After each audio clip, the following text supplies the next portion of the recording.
Räägin täna üsna sellisest tavapärasest situatsioonist, kui mõelda selliste suuremate objektide müüki. No suuremad korterid, ridakad majad juba. Tihti, kui räägin omanikega, kes on ise müüki pannud mõne sellise suurema objekti ja näitan neile, mis neil on tegelik selline väljakutse, miks ostjad küll liigub, aga nagu kuidagi tehinguni ei jõua, siis ratsionaalselt tihti juba ütlevad, okei, sina müüd. Aga ehk saad ka siit mõtteid ja kui kunagi tunned ennast sarnases situatsioonis ära, siis vähemalt tead reageerida.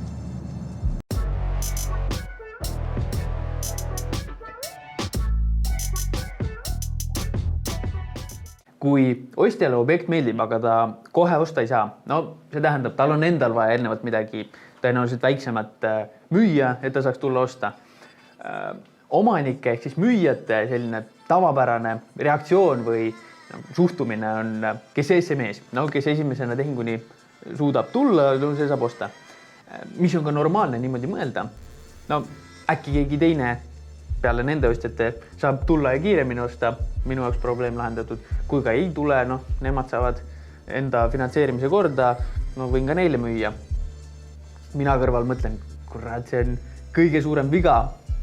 Tavaliselt sellises olukorras siis ongi, ostjad nagu käib, aga kellegiga sellist otsust või tehingut lukku saada on üsna keeruline.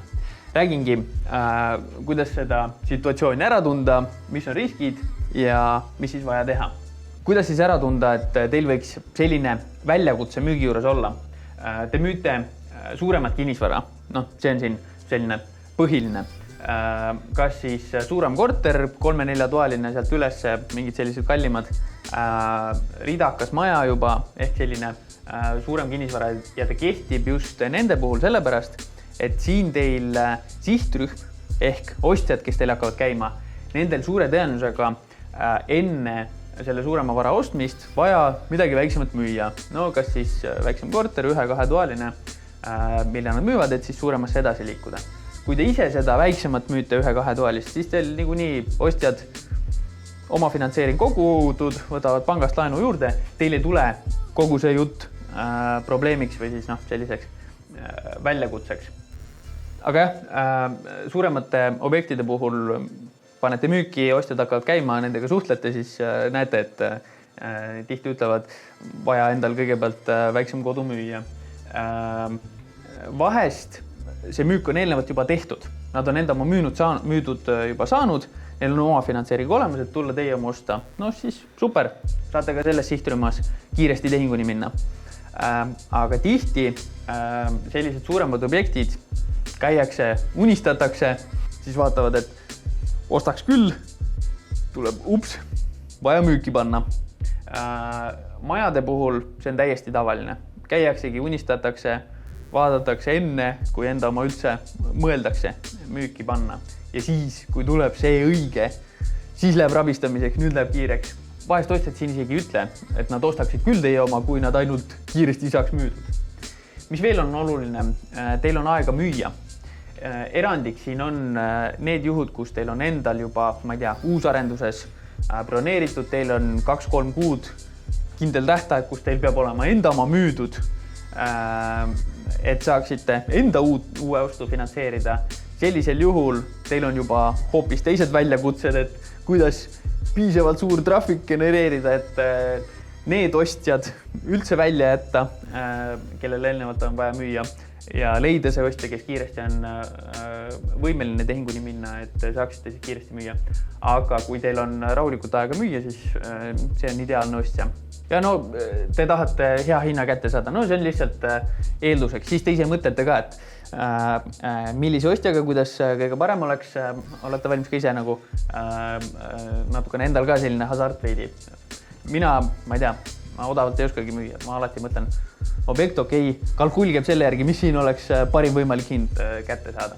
Ja see on siis teie objekt, suurem kinnisvara, ostja kas siis ütleb või ei ütle, et tahaks osta küll, aga tal on eelnevalt enda oma vaja müüa. Mis on siis riskid? Miks ma ütlen, et kui te nüüd selle ostjaga ei broneeri, et see on kõige suurem viga, mis selles olukorras teha saab. Mis sõnumi ostja saab, kui sa ütled, et sa ei ole valmis broneerima? Ütled, kui sul on raha olemas, siis saame tehinguni minna. Mis sõnumi ostja saab? Et sa ei taha müüa talle. Mõtle, ta peab enda kinnisvara müüma, ta peab sinu omale hindamisakti tegema. Siin peab nii palju suuri otsuseid tegema, ta peab reaalselt enda raha kulutama ja tal ei ole mitte mingit kindlust, et ta pärast reaalselt ka sinu objekti osta saab. Tihti jääbki siin nüüd ostjal otsust toppama. Tal on lihtsam otsust mitte teha ja ongi see ostja kaotatud. Või siis paneb ka pool kõvaga müüki, kui läheb, siis jõuan, saan osta. Nagu ma ütlesin, vahest hinnad isegi ei küsi bronni, siis ongi, kui saaks müüdud, siis ostaks, ja siis panevadki müüki enam-vähem selliselt, et kui läheb, siis jõuan. Selle müügiga on teada, mis saab. Kui nemad ükskord kogemata ostjaga leiavad, siis te olete juba selleks ajaks läbi hinna jõudnud ära müüa või üldse ümber otsustanud. Ja teine risk, mis juhtub siis, kui müüki tuleb sarnane objekt, ütleme parema hinnaga. See esimene risk ei realiseerunud, panebki enda objekti müüki, ka entusiastlik, aga 1-2 toelist müüb, kui kaua sellega läheb. Kui teie müüte maja, võib-olla isegi müüb ridakat, kaua sellega läheb? Kuu kindlasti, võib-olla 2, võib-olla 3. Kui selle aja jooksul tuleb müüki atraktiivsem pakkumine, mis talle meeldib rohkem, on ägedam, võib-olla ongi parem hind. Mis ta teeb? Muidugi ta hüppab sellele. Teiega ei ole ju mingit kokkulepet. Sina samal ajal mõtled, mul on 2 ostjad, kes rabelevad enda oma müüa. Iga hetk üks nendest saab tehtud, on minul ka ostja olemas. Nemad on samal ajal juba ammu hüpanud teise objekti peale. Ehk tegelik risk sinu suurema objekti müümisel on see, kui ostjad on olemas, nad tahaksid osta, aga objekt broneeritud ei saa. Siis hakkab sinu müügiperiood vaikselt venima. Tihti tulemuseks ongi see, et müük tuleb palju aeglasem ja müügihind tuleb madalam, sellepärast, et siis hakkab juba surve müügihinnale tulema. Mis siis vaja teha, kui sellist suuremat objekti müüd? Sa pead tunnetama, kui ostja tahab osta. Nagu ma ütlesin, ostjad tihti selles situatsioonis, nad ise ka ei tea, mida teha. Nad tulevad objekti vaatama, saavad aru, et see mulle meeldib, seda tahaks osta, aga siis saavad aru, et tegelikult neil on vaja enda oma kõigepealt müüa, et sealt tuleks oma finantseering, et sa siis saaks osta. Mida sellises situatsioonis teha? Nemad ka ei julge väga riske võtta. Tihti nad isegi sellest ei ütle, et nad tahaksid teie kodu osta. Siis tulebki natukene tunnetada, kindlasti tähelepanelikult kuulata, mis on nagu sellised märgid.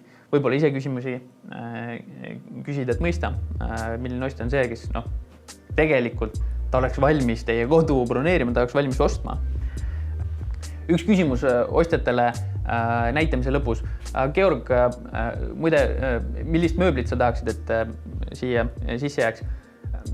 Ütleb, et me peame kodus veel naisega mõtlema versus diivanit me kindlasti tahaks.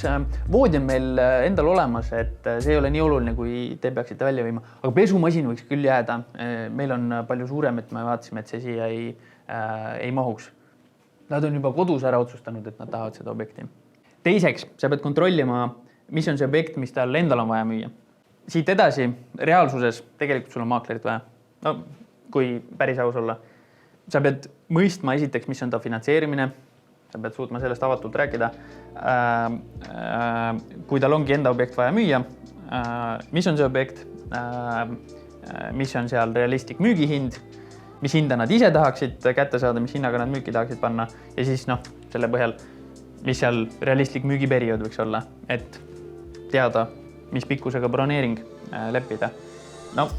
Maaklerina siin ma reaalselt käin ja vaatan selle objekti, siis me teame üsna täpselt, siin läheb müügiks selline aeg. Kolmandaks sa pead temaga bronni leppima, sellepärast, et kuidas anda sellele ostjale kindlus, et ta saab selle objekti läbi broneerimislepingu, sa võtad endale kohustuse, paned temale kohustuse. Läbi selle ostjal ongi, ma saan selle objekti, ma lähen tegelen nüüd enda müügiga ja ta lähebki, paneb müüki, nii et saaks tehtud selle perioodi jooksul. Bronnis ongi vaja leppida müügiperiood, vastavalt siis objektile. ja kindlasti bronnis vaja leppida müügihind. Miks üldse kogu see, miks see ostja valida? Kui sina annad temale ajalise paindlikkuse, et rahu, ära pabista, sa saad selle objekti, kui talle meeldis. Tema läheb rabelema enda oma müüa.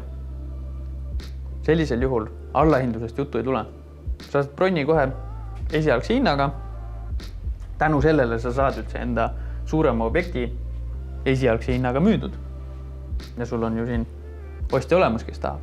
Ja viimaseks 2 tehingut järjest. Kui tema tegigi nüüd vastavalt bronnile ette makse 2-3 tuhat, keegi ei maksa seda raha niisama. Kui temal on kindel periood ees, nüüd tema lähebki niimoodi rabelema, et saaks müüdud. Tal on kindlus ka. Ta teab, et ta teie objekti saab. Kui temal enda oma müüdud, siis kohe tuleb teil teine tehing otsa. Ehk kui te müüte suuremat objekti, kus ostjal on eelnevalt vaja enda praegune kodu müüa, et tulla teie oma osta, siis niimoodi te saate parima müügihinna kätte. Läbi bronni, võimaldadeski talle ajalise paindlikkuse, te saate esialgse hinna lukku. Pealegi te kindlustate ostja. Sihtrühmas, kus on keerulisem müüa, kui te selle ühe ostja kaotaksite, võib-olla teil poleks ühtegi ostjat. Ehk selline protsess. Loodetavasti oli abi. Näeme jälle. Seniks. Tšau.